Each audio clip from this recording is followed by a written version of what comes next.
నమస్తేనండి. అందరూ ఎలా ఉన్నారు? ఈరోజు నేను తమిళనాడు రాష్ట్రంలో ఉన్నటువంటి చిదంబర క్షేత్రానికి వచ్చానండి. ఆ నటరాజ స్వామిని దర్శించుకున్నాను.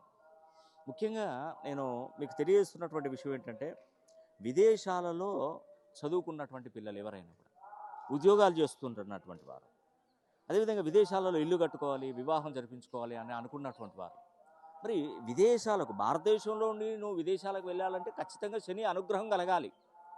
ఆ శని అనుగ్రహం కలిగితేనే మీకు విదేశాలలో అన్ని పనులు పూర్తవుతాయి. మా అబ్బాయిని మాస్టర్స్ చేయించమని పంపించానండి. కానీ వాడికి ఉద్యోగం దొరకట్లేదు. సరైన ఉద్యోగం లేక ఇబ్బంది పడుతున్నాడు. టెంపరవరీగా ఉన్నాడు. సరైన వాడికి వివాహం జరగట్లేదు. ఇలా చాలామంది సమస్యలు చెప్తారు. దీనికి ఒక్కటే పరిష్కారం అండి. ఆగస్టు 9వ తారీఖున శని హోమం జరిపిస్తున్నాను. ఖచ్చితంగా మీరు తప్పకుండా చేయించుకోండి. మీ బాబు పేరు గోత్రనామాల మీద చేయించుకొని చూడండి. మీ అబ్బాయికి ఉద్యోగం వస్తుందండి ఖచ్చితంగా. ఇది 30 సంవత్సరాలకు ఒకసారి శని కుంభరాశిలోకి వచ్చినప్పుడు చేస్తున్నాను. ఉద్యోగం వచ్చిన తర్వాత నేను మిమ్మల్ని కోరుకున్నది ఒకటే.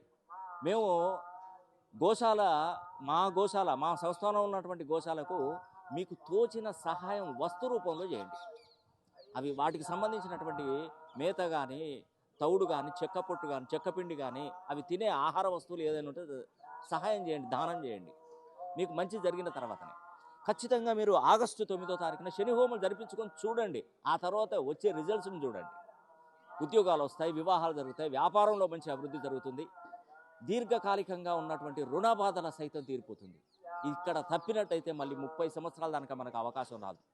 పదే పదే చెప్తున్నాను, దేశ విదేశాలలో ఉన్నటువంటి మన భారతదేశాన్ని విడిచి విదేశాలలో స్థిరపడినటువంటి వాళ్ళు, ఎందుకంటే శని అనుగ్రహం ఉండాలి. ఎందుకంటే నువ్వు ఈ దేశంలో పుట్టి ఇక్కడే చదువుకొని ఇక్కడే ఉన్నటువంటి వారు నీకు భారతదేశం విడిచి నువ్వు విదేశాలకు వెళ్ళవలసిన అవసరం ఏంటి? కాబట్టి నేను అక్కడ నిన్ను డెవలప్మెంట్ కానివ్వను అంటాడు శనీశ్వరుడు. అతని అనుగ్రహం కనుక పొందినట్టయితే నీ వైపు చూడడు 30 సంవత్సరాల దాకా మళ్ళీ. కాబట్టి ఈ అవకాశాన్ని ప్రతి ఒక్కరు సద్వినియోగం చేసుకోవాలని కూడా మనస్ఫూర్తిగా కోరుకుంటూ సెలవు తీసుకుంటున్నాను. సర్వే జనా సుఖినో భవంతు.